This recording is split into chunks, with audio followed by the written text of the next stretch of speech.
Hi everyone! Today I thought I'd show you how I do my inky backgrounds for my open die cuts. This is the die cut that I've chosen today, and this is the waist. So just pop them to one side. I've had my mug of motivation, so we can pop that to one side. And this is the sentiment which I've die cut, and I'm going to leave that in the die cut for now.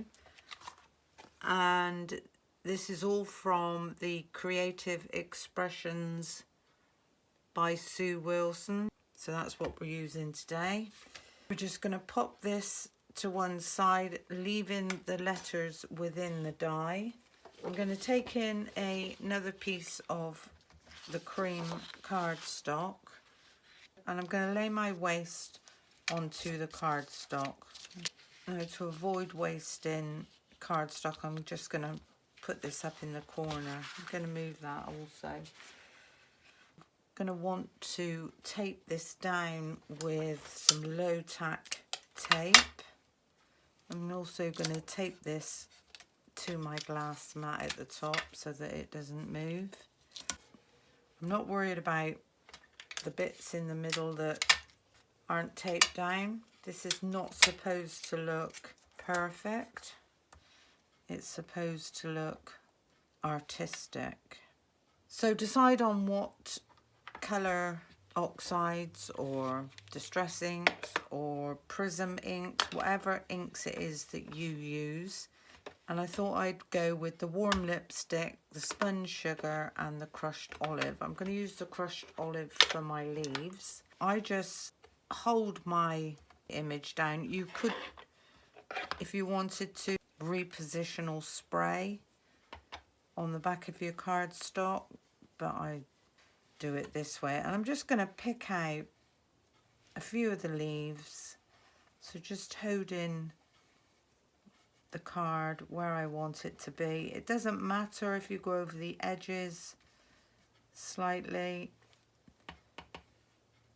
As I say, we're not looking for that perfect look. We're looking for just an arty image. And I think that's most probably a few leaves there. And we are going to go down that stem. There we go. So that's the green done. You can go over other areas if you want to, just to pick up some different colour. And then I'm going to take in my worn lipstick, and I'm going to do this centre in the warm lipstick. So again, just going over your image.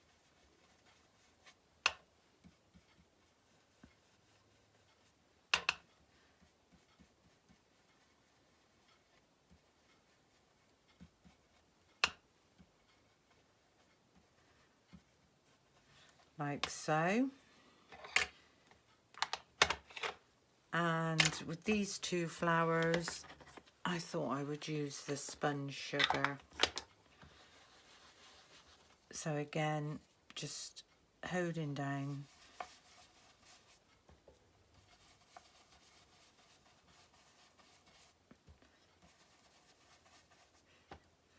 And then again with this one.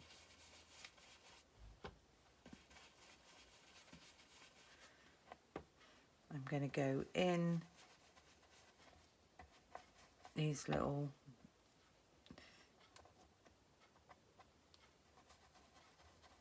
areas. I'm going to go around this tiny area and this one.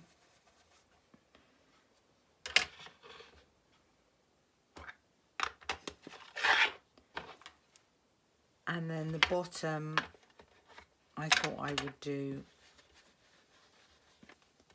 in the crushed olive. So just hold everything down. And go over your image.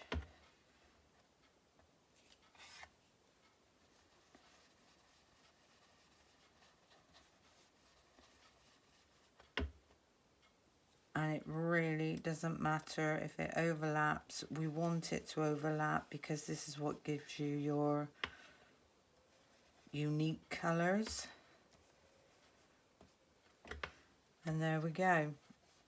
That's how easy it is to do. As I say, you might find it better to spray some repositional glue on the back of your image to stop it from moving, but I'm quite happy the way I do it. And now for the reveal. There's our waist all coloured in. We can use that again, and this is now our image.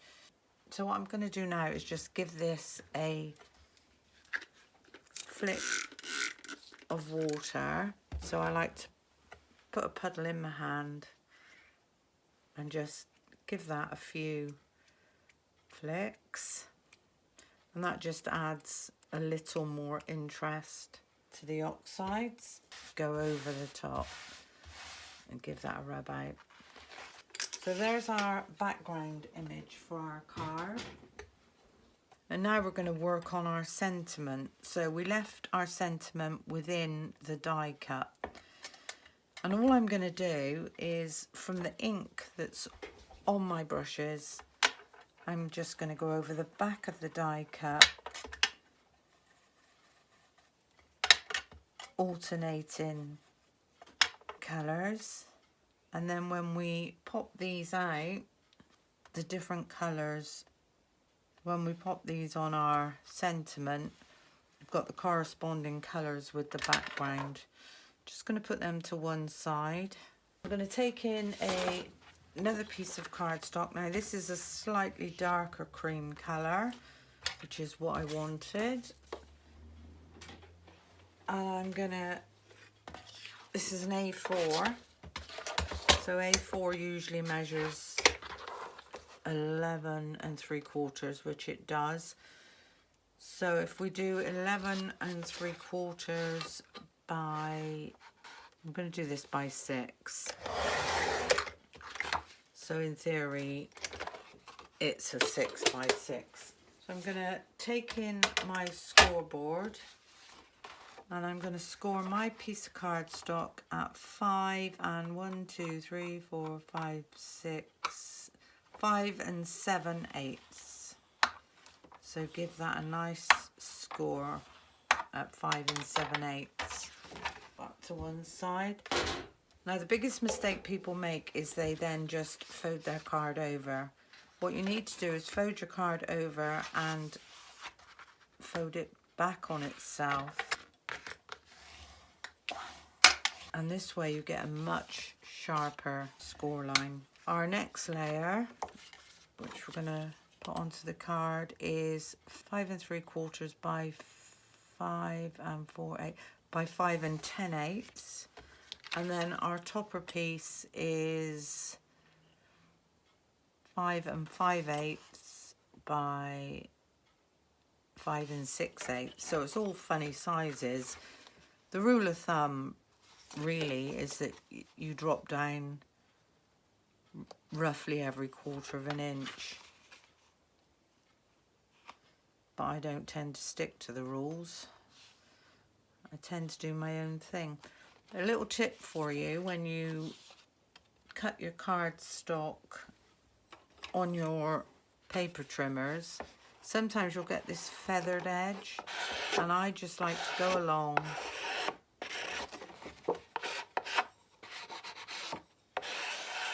and give that a little rub off, which makes that look professional.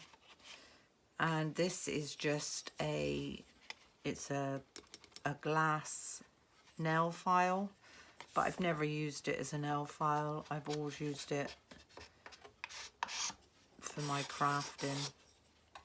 So that looks much nicer along the top now than it did all feathered. We've got our first layer, our second layer, top layer.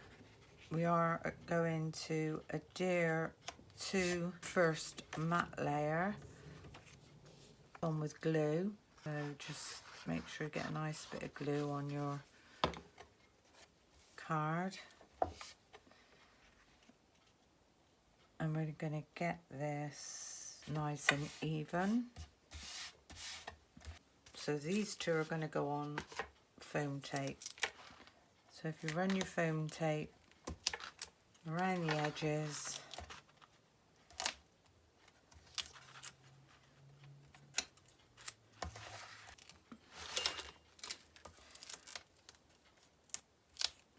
put a piece from corner to corner in the middle. This will help stop the card from buckling, and just a few tiny pieces either side. Always give your foam tape a nice burnish down. Make sure it's adhered to the card with no air bubbles. And then what we're going to do is remove the tape. Outer tapes is we're just going to fold them back on themselves about halfway. This allows you to have a little bit of wiggle room when you're trying to position your card. So taking back in your card base, I'm going to need to stand up for this, and we're just going to lay our card onto our base, give that a press down, and then we can remove. And now we're going to add our topper. So with this I'm going to use foam pad, so that's there. I'm going to cut some of these down. So I want to put one in the middle of that flower. You want some areas to be free, and then remove all the backing. Then we're going to take our die cut, and starting at the bottom, I'm just going to lay that down slightly offset at the bottom, and just gently let these fall where they want to go. Now you can give them a helping hand. So now we're going to take in our tiny little words. So this is going to say best wishes. And the way I like to do this is I'll put some glue on my glass mat. I will find a pair of tweezers, and all we're going to do is put some glue on the back of our letters, which corresponds with the background. On these flowers, and the very last thing I want to do to this card is add some glitter just around the edge. And how I like to do this, with my glue, just run it right up to that edge, and I like to go in little zigzaggy movements. I don't want the glue to be flat. I want it to look raised, and I don't want it to be solid. I want it to look like there's little bits missing, and just run a line of glitter, and that should just pick up. Just put that to one side a minute and put this glitter back in its pot.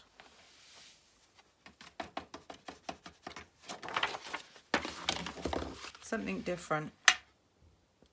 I hope you enjoyed my video. Let's hold that up a bit so you can actually see. I hope you've learned something.